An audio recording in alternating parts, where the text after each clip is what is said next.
Zero to God level अर्थात martial God space अर्थात शून्य से ईश्वर स्तर तक। अध्याय 3181। नमस्कार, आप कहानी में खो जाएं उससे पहले चैनल को सब्सक्राइब करें और नोटिफिकेशन ऑन करें। धन्यवाद। बूम बूम बूम, धरती और आकाश कांप रहे थे। हर जगह पहाड़ दरक रहे थे, जगह जगह दरारें पड़ने लगी। जिसने भी ये देखा वह भयभीत हो गया। मानव जाति के शक्तिशाली लोग जानते थे कि यह स्थान मानव सम्राट और फैनगाई द्वारा तय किया गया था। भले ही लड़ाई भयंकर हो, लेकिन इसका उन पर कोई असर नहीं होगा। हालांकि जब उन्होंने ये दृश्य देखा तो वे अभी भी भयभीत थे। यदि वे ये जीवेन की स्थिति में होते तो वे केवल एक मौके से मर जाते। सिर्फ एक नहीं, बल्कि लोगों का एक समूह मरेगा। लोगों का एक समूह वाष्पित हो जाएगा। स्काई शेकिंग थंडर सम्राट के पास विरोध करने का कोई रास्ता नहीं था। हालांकि अपने मूल शरीर में परिवर्तित होने के बाद उसकी ताकत और जादुई शक्ति बढ़ गई थी, फिर भी उसे ये जीवेन पर कोई फायदा नहीं हुआ। पहले से कोई फर्क नहीं था, फिर भी उसे ये जीवेन ने पकड़ लिया और फिर उसकी पिटाई की गई। इस समय उसे अंततः समझ में आया कि उसके और ये जीवेन के बीच कितना बड़ा अंतर था। शाही खून लगातार आसमान में बिखर रहा था। यह एक भयावह दृश्य था। वह आश्वस्त नहीं था। ये इंसान उसे ऐसे कैसे हरा सकता है? यदि यह भूमिगत गठबंधन के लिए नहीं होता, तो वह पहले ही मानव जाति पर आक्रमण करने के लिए थंडर लेक की सेना का नेतृत्व कर चुका होता। हालांकि ये जीवेन की वर्तमान ताकत ने उन्हें अतीत की याद दिला दी। उस प्रतापी और पराक्रमी व्यक्ति ने लगभग अकेले ही उनकी सेना को खदेड़ दिया था। इसके अलावा उसने उन्हें इतनी बुरी तरह पीटा था कि वे जवाबी हमला भी नहीं कर सके। इसके अलावा उन्होंने उन्हें अंडर सिटी अलायंस पर हस्ताक्षर करने के लिए मजबूर किया था। समय बीतने के साथ वह भयानक स्मृति उसके दिल की गहराइयों में दब गई। इसके अलावा उनकी खेती अब वैसी नहीं रही जैसी उस समय थी। उन्होंने सोचा कि उन्होंने उस समय की मनोवैज्ञानिक छाया को पूरी तरह से खत्म कर दिया है, लेकिन वास्तव में उन्होंने पाया कि ऐसा बिल्कुल नहीं था। ये जीवेन की ताकत उस समय की स्थिति जैसी ही थी। मैं अपने सम्राट के खून से स्वर्ग और पृथ्वी का त्याग करता हूँ। गगनचुंबी वज्र सम्राट दहाड़ उठा। भिनभिनाहट की आवाज के साथ उसके पूरे शरीर पर क्यूई और खून किसी चीज से जलता हुआ प्रतीत हुआ। उसने जो खून उगला वह भयंकर रूप से जल रहा था, एक भयानक शक्ति में बदल गया जो उसके शरीर में एकीकृत हो गया। महान पथ की गर्जना लगभग सुनी जा सकती थी। फिर स्काई शेकिंग थंडर सम्राट ने जोर से दहाड़ लगाई और ऊपर उड़ गया। वह भयानक गड़गड़ाहट और बिजली के ढेर में तब्दील हो गया और ये जीवेन की ओर बढ़ने लगा, जिससे वह पूरी तरह से जलमग्न हो गया। गश्ती दूत। इस हरकत को देखकर मानव सम्राट और फेगई अपनी आंखें चौड़ी करने से खुद को नहीं रोक सके। वे चिंतित थे। इस चाल की शक्ति बहुत भयानक थी। इसका उपयोग केवल तभी किया जा सकता था जब किसी सम्राट को अंत तक मजबूर किया गया हो। यदि वे होते तो वे समाप्त हो जाते। तो वे घबरा गए। हालांकि इस समय जब हर कोई आश्चर्य से चिल्लाया, तो उन्होंने देखा कि एक विशाल हाथ आकाश से बढ़ रहा है, सीधे असीमित बिजली को अपने हाथ में ले रहा है और उसे जबरन बुझा रहा है। वह बिजली की ऊर्जा जो दुनिया को नष्ट करने में सक्षम थी, ये शिवेन के सामने कुछ भी नहीं थी। उसने एक हाथ से पकड़कर बुझा दिया। इसके तुरंत बाद विशाल हाथ ने स्काई शेकिंग थंडर सम्राट को जोरदार थप्पड़ मारा। स्काई शेकिंग थंडर सम्राट तुरंत मारा गया। बूम, थंडर सम्राट फिर से नीचे पटक दिया। इस बार ताकत और भी ज्यादा थी।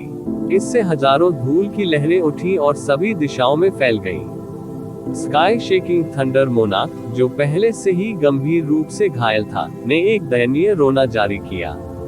उसके आंतरिक अंग लगभग हिल गए थे और उसका खून नदी की तरह बह रहा था, नदी की तरह बह रहा था। मानव जाति के कई विशेषज्ञों ने जब ये दृश्य अपने सामने देखा तो उन्होंने राहत की सांस ली। उसी समय वे अपनी पीठ पर ठंडक महसूस करने से खुद को नहीं रोक सके। वह हमला पहले से ही काफी भयानक था। हालांकि ये जीवेन और भी अधिक भयानक था। उन्होंने उस आक्रमण को बड़ी आसानी से पूरी तरह कुचल दिया था। ये कैसी अद्भुत युद्ध शक्ति थी। ये ज़िवेन शून्य में प्रकट हुए। वह हमला अभी भयानक लग रहा था, लेकिन इससे उसके कपड़ों के कोने को भी चोट नहीं पहुंची। हालांकि वह गुप्त रूप से आश्चर्यचकित था। कौन जानता था कि स्वर्ग हिलाने वाले गड़गड़ाहट सम्राट ने उस प्रहार को अंजाम देने के लिए कितने हजारों वर्षों की साधना का उपयोग किया था। उस प्रहार की शक्ति वास्तव में सातवें क्षेत्र के स्तर तक पहुंच गई थी। उनके लिए यह हमला कुछ भी नहीं था। आखिरकार वह पहले से ही सातवें दायरे के शिखर पर था। उन्हें विश्वास था कि सातवें में उन्हें कोई प्रतिद्वंद्वी नहीं मिल सका क्षेत्र। हालांकि अगर यह कोई सामान्य व्यक्ति होता तो उसे बहुत बड़ा नुकसान होता। आप पहले से ही सातवें दायरे में हैं।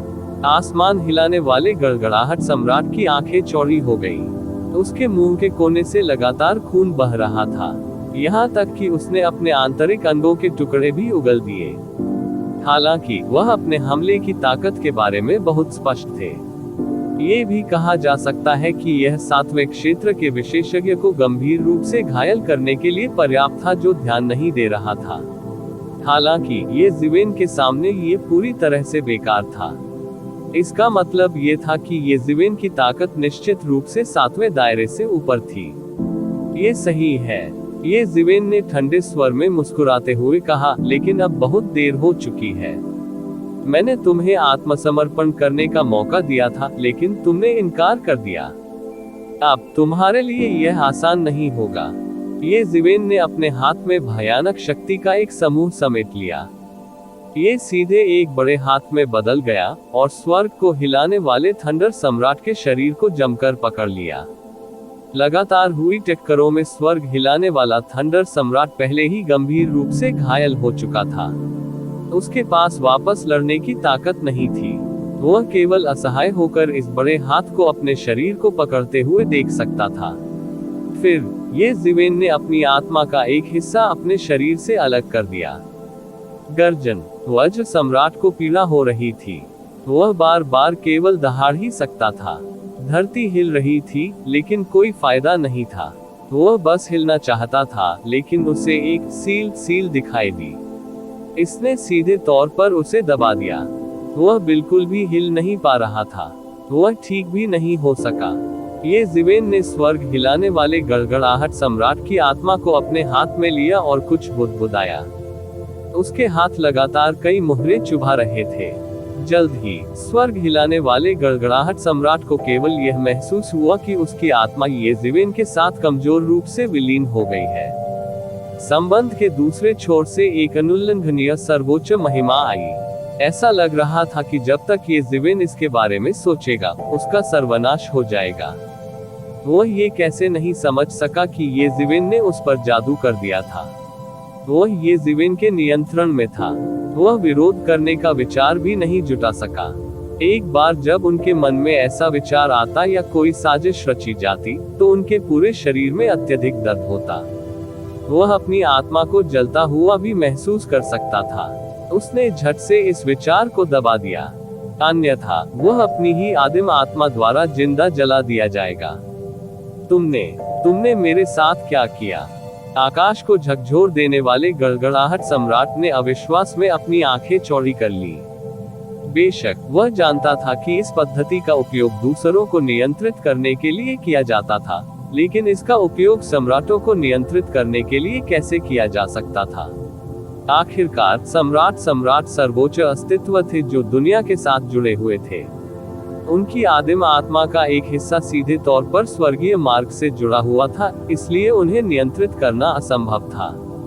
बेहतर होगा कि तुम आज्ञाकारी बनो, नहीं तो तुम मेरे एक विचार मात्र से नष्ट हो जाओगे।